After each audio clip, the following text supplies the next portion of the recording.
আসসালামু আলাইকুম রহমতুল্লাহ। Hello viewers, অষ্টম শ্রেণীর শিক্ষার্থী বন্ধুরা, আশা করি ভালো আছো। ম্যাথ এডুকেয়ার জোন অনলাইন শিক্ষা পরিবারের পক্ষ থেকে তোমাদের সবাইকে স্বাগত। আজকে আমরা তোমাদের বাংলাদেশ ও বিশ্ব পরিচয় বইয়ের দ্বিতীয় অধ্যায়ের অনুশীলনের বহুনির্বাচনী প্রশ্ন ও সৃজনশীল প্রশ্নের উত্তর শিখিয়ে দিব। চলো আলোচনা শুরু করা যাক। বহুনির্বাচনী প্রশ্ন ও উত্তর।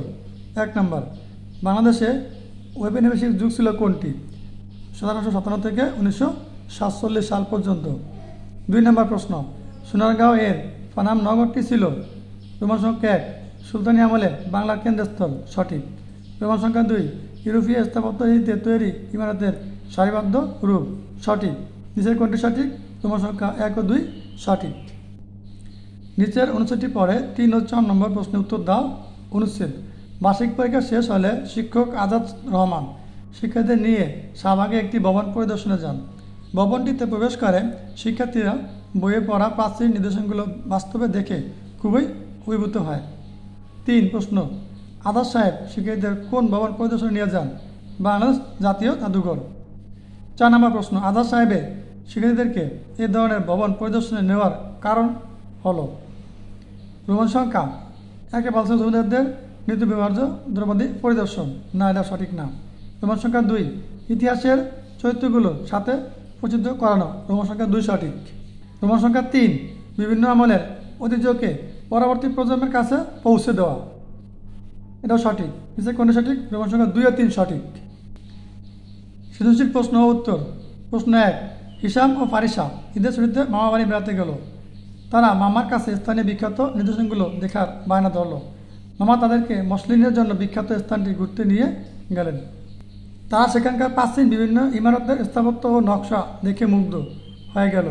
মামা তাদেরকে পরবর্তী সময় বিভিন্ন স্থান হতে প্রাপ্ত পুরাকীর্তিগুলোর নিদর্শন দেখাতে নিয়ে যান, যাতে তারা অতীতে ঐতিহ্য সম্পর্কে জানতে পারে। এই গেল অনুচ্ছেদ। এখন আমরা প্রশ্নের উত্তর শিখে নিব। এবার আমরা প্রশ্নের উত্তর শিখে নেব। ক, রবীন্দ্রনাথ ঠাকুরের কুঠিবাড়ি কোথায় অবস্থিত? 1 নম্বর প্রশ্নের উত্তর। ক, রবীন্দ্রনাথ ঠাকুরের কুঠিবাড়ি কুষ্টিয়া শিলেদহে অবস্থিত। খ নম্বর প্রশ্ন, প্রত্নতত্ত্ব বলতে কি বোঝায়? উত্তর, প্রত্ন শব্দের অর্থ হলো পুরনো, তত্ত্ব হলো আসল বস্তু, প্রকৃত আস্থা ইত্যাদি। প্রত্নতত্ত্ব হলো প্রাচীন বস্তু বা পুরনো বস্তু। প্রত্ন সম্পদ হলো পুরনো স্থাপত্য, শিল্পকর্ম, মূর্তি বা ভাস্কর্য, অলঙ্কার, প্রাচীন আমলের মুদ্রা, পুরনো মূল্যবান আসবাবপত্র ইত্যাদি। এসব নিদর্শনের মধ্যে দিয়ে সেকালের মানুষের সামাজিক ও সাংস্কৃতিক অবস্থা, জীবনযাত্রা, বিশ্বাস, সংস্কার, রুচি বা দৃষ্টিভঙ্গি ইত্যাদি সম্পর্কে ধারণা লাভ করা যায়।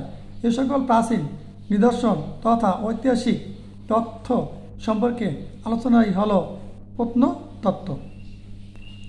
ঘ নম্বর প্রশ্ন, তারা যে স্থানটি পরিদর্শন করে সেটি ঐতিহ্য ব্যাখ্যা করো। তারা অর্থাৎ হিসাম ও ফারিসা তাদের মামা যে স্থানটি পরিদর্শন করে সেটি হলো সোনারগাঁও। সোনারগাঁও এক সময় সুলতানি আমলে বাংলার রাজধানী ছিল। পরবর্তী মুঘল যুগে এর গুরুত্ব কমে যায়, কিন্তু তখনও মসলিন শাড়ির উৎপাদন ও ব্যবসায় কেন্দ্র হিসেবে এর বিখ্যাত ছিল বা এর খ্যাতি ছিল। 19 শতকে ধনী ব্যবসায়ীদের অনেকে বসবাসের জন্য সোনারগাঁওয়ের পানাম এলাকাটি বেছে নেন। তারা পানামের মূল সড়কের দুপাশে সারিবদ্ধভাবে অনেকগুলো ইমারত নির্মাণ করেন। ব্রিটিশ আমলে নির্মিত সোনারগাঁওয়ের ভবনগুলোতে ইউরোপীয় স্থাপত্য রীতি অনুসরণ করা হয়, তবে এদেশের নির্মাণ কলায় মুঘল স্থাপত্যেরও প্রভাব আছে। এগুলোর মধ্যে সর্দার বাড়ি বা বড় সর্দার বাড়িতে এখন স্থাপিত হয়েছে লোকশিল্প জাদুঘর। রঙিন মোজাইকে নানা কারুকাজে শোভিত হয়েছে সর্দার বাড়ি। এছাড়া বুনন শিল্প তথা মসলিন কাপড়ের জন্যও সোনারগাঁও বিখ্যাত ছিল। সবকিছু মিলিয়ে সোনারগাঁওয়ের ঐতিহাসিক ঐতিহ্য অবিস্মরণীয়। ঘ নম্বর প্রশ্ন উত্তর। মামা তাদেরকে অর্থাৎ হিসাম ও ফারিসাকে সংরক্ষণশালায় নিলে তারা ঐতিহ্য সম্পর্কে সচেতন হতে পারবে। আমাদের দেশেও এরকম জাদুঘর আছে।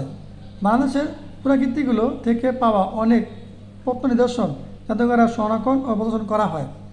আমাদের জাতীয় জাদুঘর ছাড়াও স্থানীয় জাদুঘরে রয়েছে প্রচুর প্রত্নসম্পদ।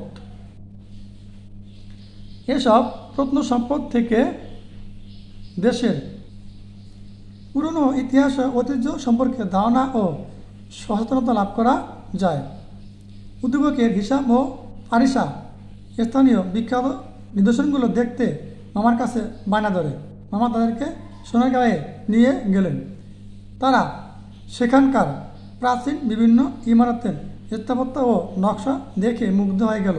মামা পরে তাদেরকে বিভিন্ন স্থান থেকে প্রাপ্ত পুরাকীর্তিগুলোর নিদর্শন দেখাতে নিয়ে যান। অর্থাৎ মামা তাদেরকে সেখানকার স্থানীয় জাদুঘর অর্থাৎ লোকশিল্প জাদুঘর দেখাতে নিয়ে যান। উপযুক্ত আলোচনা থেকে বোঝা যায় যে ইতিহাস ও ঐতিহ্য সম্পর্কে ধারণা ও সচেতনতা লাভ করতে হলে অবশ্যই জাদুঘর পরিদর্শন করতে হবে। তাই বলা যায় হিসাম ও ফারিসাকে জাদুঘরে নিয়ে গেলে তারা ঐতিহ্য সচেতন হতে পারবে। প্রিয় শিক্ষার্থী বন্ধুরা, আজকে আলোচনা তৈরি ছিল। এই চমৎকার ক্লাসটা তোমরা শুরু থেকে শেষ পর্যন্ত দেখো, আশা করি ভালো লাগবে। এর সাথে তোমাদের সকল বিষয়ের ধারাবাহিক ক্লাস আমাদের এই ম্যাথ রুকি অর্জন ইউটিউব চ্যানেল এবং ফেসবুক পেজে পেয়ে যাবা। সেখান থেকে পর্যায়ক্রমে দেখে নাও। সব ভালো থাকো, আল্লাহ হাফেজ।